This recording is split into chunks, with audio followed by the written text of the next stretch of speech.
Buenas tardes, profesor. Nosotros somos el grupo número 1 y vamos a exponer el caso Dulcinea.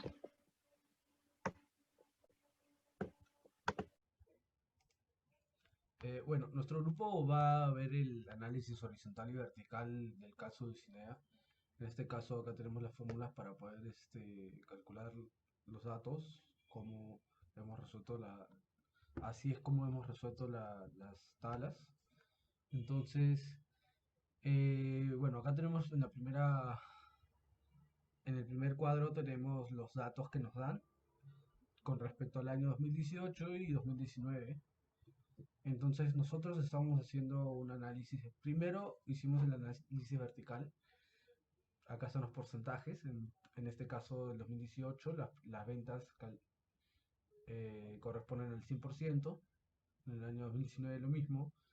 Pero menos 74% corresponde al costo de ventas. Entonces se le tiene que restar al 100% que serían las ventas, que es lo que se vendió. Y la utilidad bruta sería el 26% en el 2018 y 25% en el 2019. Acá están los datos, 1.091.330 y 1.081.422. En este caso van correspondiendo el 26% al 2018 y el 25% al 2019. Bueno, gastos de administración y gastos de venta también se le tienen que restar. 368.968 corresponde al 8%. Y bueno, 257.000, que sería el gasto de ventas, 402, 6%. Lo mismo se va correspondiendo y cada vez vamos restando. Total de gastos operativos sería el menos 14%, que sería la suma de estos dos. Igual en el año 2019 sería la suma. Utilidad operativa sería 12% en el año 2018 y 10% en el año 2019. Bueno, los ingresos financieros corresponden al 0%, todos.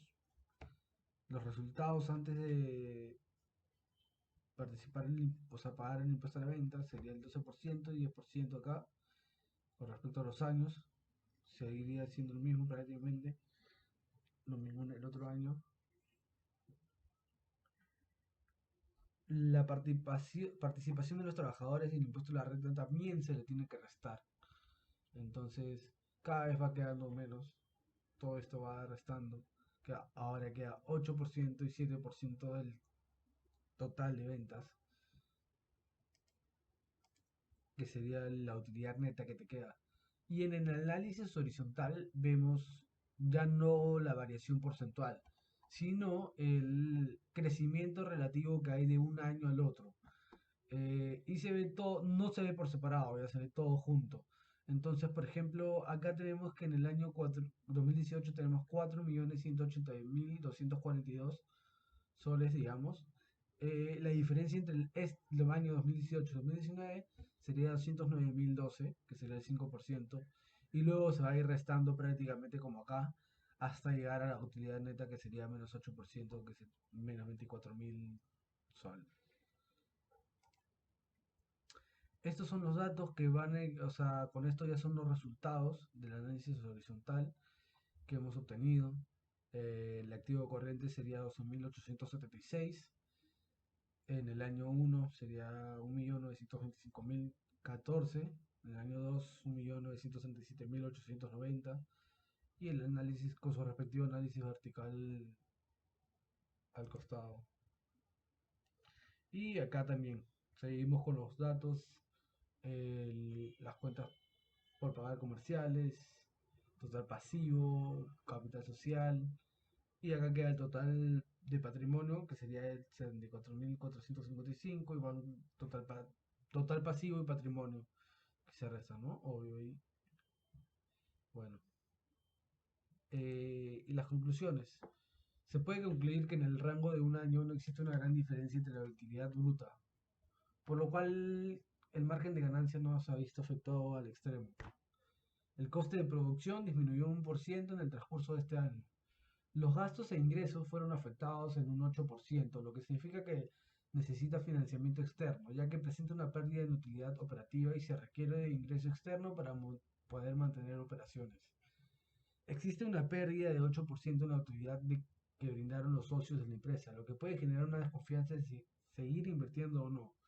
Los gastos operativos aumentaron en un 5%, lo que hace que producir los bienes cueste más que el año anterior sin presentar un aumento de las ventas. Aunque los gastos generales de la empresa aumentaron, no significa una pérdida abismal de utilidad debido a que las ventas fueron mayores que en el 2019. Bueno, y a continuación va a exponer los ratios mi compañera Jimena.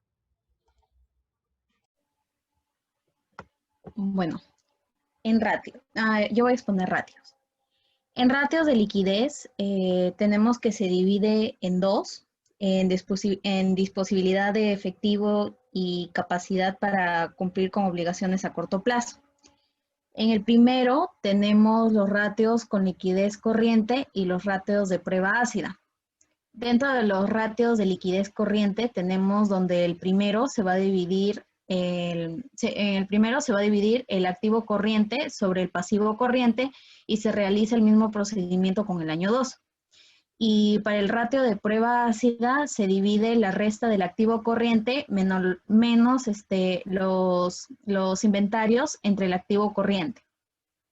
Teniendo en cuenta, tenemos que tener en cuenta que los ratios de liquidez corriente, si el resultado es igual o mayor a 2, entonces significa que el resultado es un resultado favorable. Y en el ratio de prueba ácida tendría que superar el 1 para que sea un resultado favorable. Y así en el ratio, de liquidez absoluta vamos a dividir lo que es caja y bancos entre el activo corriente. En el ratio de capital de trabajo, que es el activo corriente menos el pasivo corriente, va a ser un resultado favorable cuando el activo corriente sea mayor que el pasivo corriente. En los ratios de solvencia que se dividen en corto y largo plazo. Tenemos los ratios de solvencia que se dividen en corto y largo plazo. En el corto plazo tenemos los grados de endeudamiento y el grado de propiedad. En el grado de endeudamiento serían los pasivos totales entre los activos totales y el resultado será favorable dependiendo de los activos que tengamos. Ahora, en la propiedad, en el grado de propiedad es el patrimonio total entre el activo total y el resultado favorable va a depender del activo que tengamos o el valor del patrimonio. También tenemos los que son de largo plazo, el endeudamiento patrimonial, donde el ratio es el pasivo total entre el patrimonio total y el resultado va a ser, será favorable dependiendo. Bueno, ahí podemos ir viendo los montos. Y del último, que es el apalancamiento, que es el total del activo entre el patrimonio y el resultado también será favorable dependiendo del valor de estos. En los ratios de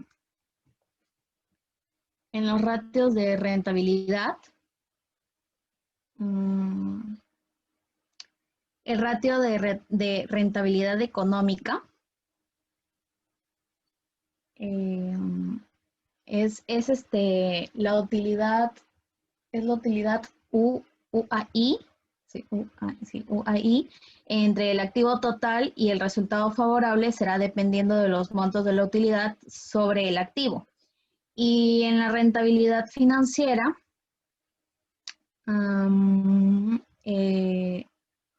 será el UAI, que sería entre el patrimonio y el resultado va a ser favorable también dependiendo. También tenemos lo que es la inversión. En esta división se encuentran tres ratios, que son el de rentabilidad sobre la inversión, que es la utilidad entre la inversión promedio y el resultado será favorable dependiendo. Ahora, en el ROA, que es la utilidad de la operación sobre el activo operativo, promedio y el resultado también será favorable dependiendo. Y en el ROE, que es el ROA, que es el ratio anterior, más la palanca financiera o la utilidad neta entre el patrimonio entre el patrimonio promedio y el resultado será favorable también dependiendo. Bueno, en las conclusiones que hemos tenido es que el grado de endeudamiento en el año 2 es del 1% menos respecto al año 1, por lo que no tiene una deuda riesgosa y en caso lo tuviera, el equilibrio financiero no se vería afectado. En la liquidez nos muestra que la empresa cuenta con 4 soles para el cumplimiento de cada una de sus obligaciones inmediatas y por cada sol de deuda que presenta la empresa, por lo que existe exceso de bienes. Podemos ver también que la empresa tiene suficiente activos para pagar sus deudas u obligaciones y vemos que el grado de endeudamiento es menor de 1 sol en ambos años, por lo que no indica prejuicio. Sí, pero no indica prejuicio. Con el ratio de rentabilidad, vemos que en el año 1 y en el año 2 tiene un nivel de eficiencia de activos de la empresa. En relación con sus operaciones es bastante similar, por lo que no hay riesgo. Gracias.